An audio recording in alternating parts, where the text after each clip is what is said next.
Good day! Welcome back to Mathusay Math 9 tutorial. In this lesson, you will learn how to solve rational algebraic equations transformable into quadratic equations. Let's begin. Example number 1. Solve the rational algebraic equation 6 over x plus x minus 3 over 4 equals 2. To solve this rational algebraic equation, we have to transform this into quadratic equation first. To do this, we have to find the least common multiple of the denominators.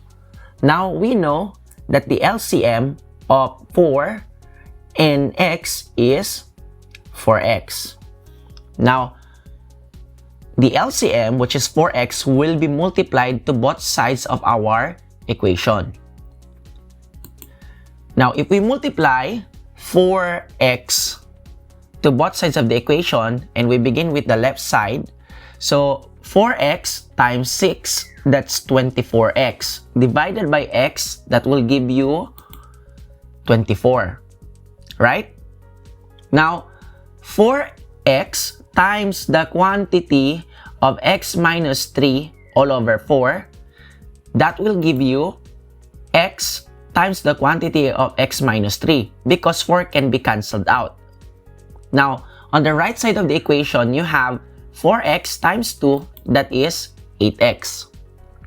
Now, we simplify the left side of the equation by distributing x to x minus 3. So, we have 24 plus x times x is x squared. X times negative 3 is negative 3x equals 8x. Now, this is not yet in standard form. We want to rewrite this in such a way the right side of the equation is 0. So, to do this, we have to add both sides of the equation by negative 8x. Now, we have x squared minus 11x plus 24 equals 0. As you can see, this quadratic equation can be factored out.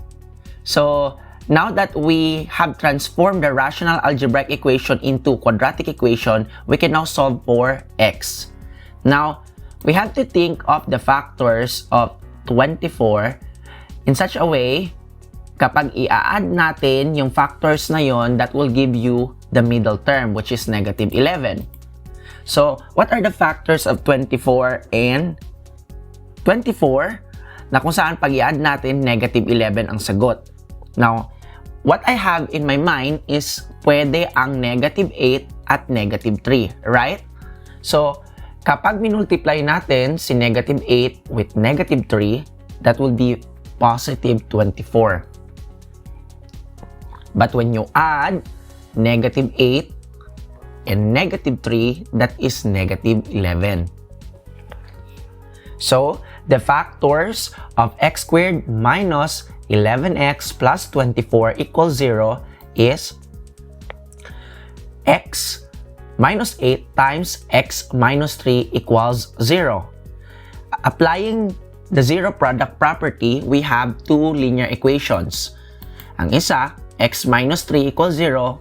The other one is x minus 8 equals 0. Now, to solve for x, we have x minus 3 equals 0. So, to find x, we have to add 3 to both sides of the equation. So, the value of x is positive 3. Now, we have x minus 8 equals 0. Now, to solve for x, we have to add positive 8 to both sides of the equation. And that is x is equal to positive 8. Now that we have the values of x, which is 3 and 8, we have to test this whether these two are solutions or roots of this rational algebraic equation. So let's do the checking. Now, if we check, we have this rational algebraic equation. We substitute the two values of x. X is equal to 3 and x is equal to 8. Now, when x is equal to 3, we have 6 over 3 plus 3 minus 3 over 4 equals 2. Now, we know that 6 divided by 3 is 2. Now, how about this? 3 minus 3 is 0. Now, 0 divided by 4 is still 0. So, we have this. So, we know that 0 divided by 4 is 0. So, it's 2 equals 2. Now, we can say that x minus 3 is a solution of this rational algebraic equation. How about when x is equal to 8? When x is equal to 8, we have 6 over 8 plus 8 minus 3 over 4 equals 2.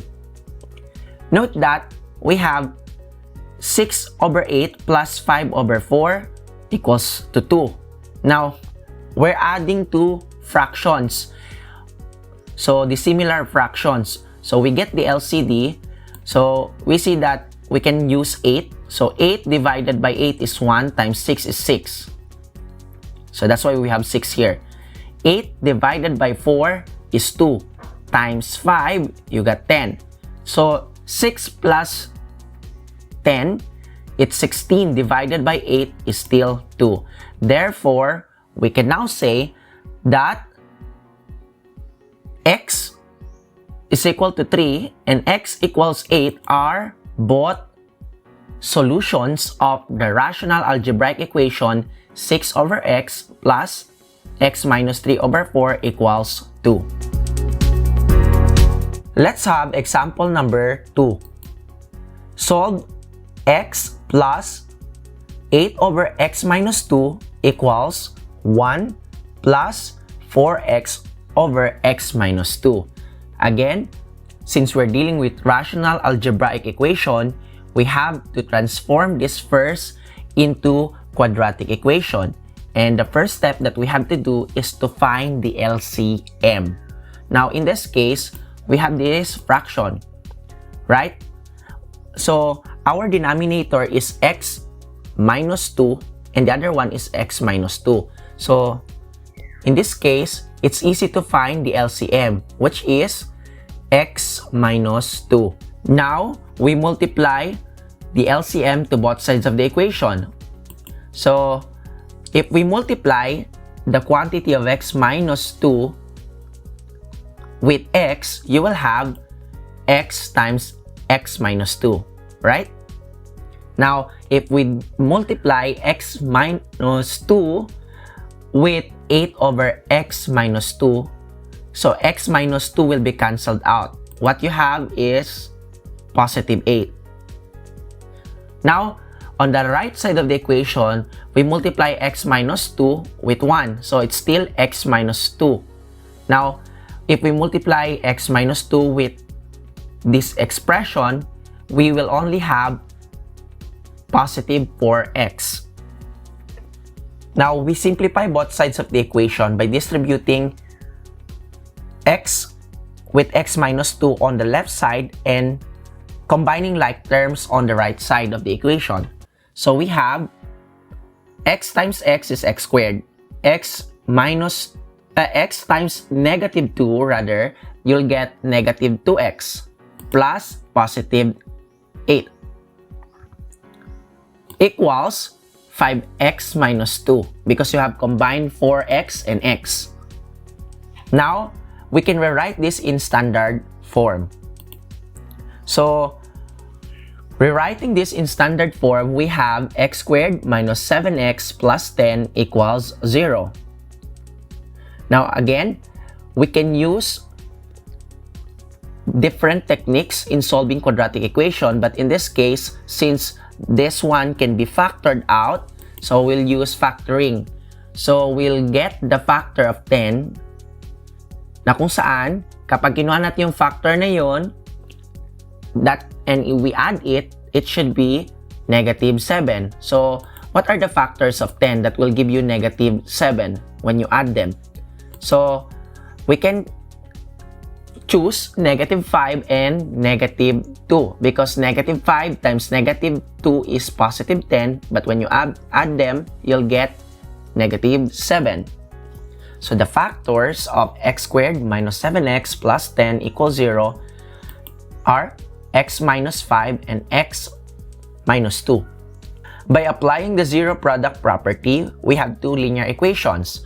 X minus 5 equals 0 and x minus 2 equals 0. So to solve for x in this equation, we have to add positive 5 to both sides of the equation. Hence, we have the value of x equals 5. On x minus 2 equals 0, we have to add positive 2 to both sides of the equation. So we have x is equal to 2. Now, again, this is not yet the final answer because we have to check it in the original rational algebraic equation. So let's do the checking.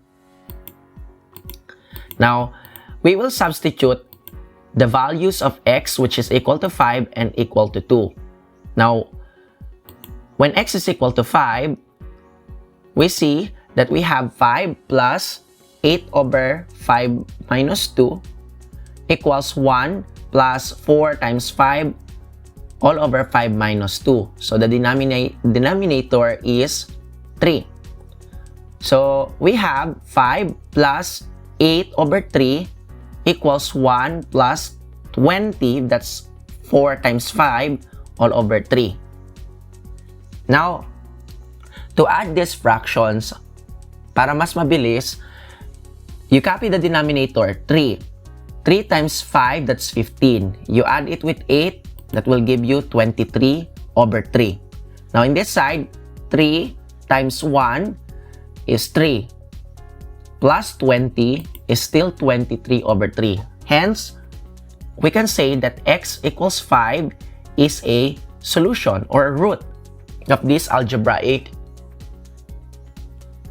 rational algebraic equation. Now, when x is equal to 2, we substitute the values of x in our rational algebraic equation. Now, as you can see, in the denominator, we have 2 minus 2. So, which is 0, right? So, it is now undefined. So, since it is undefined, so x equals 2 is not a solution. We call it an extraneous root. So, pag sinabi natin extraneous root, these are a solution of the original equation but not valid solution.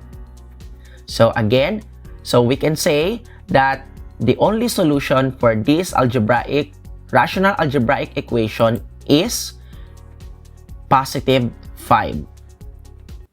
Please pause the video and try these exercises. And don't forget to type your answers on the comment section.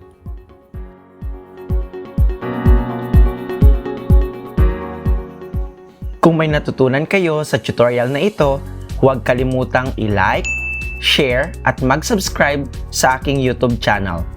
Tandaan, ang sikreto para maging Mathusay, matuto, at mag-ensayo. Kita-kits sa susunod na aralin. Bye!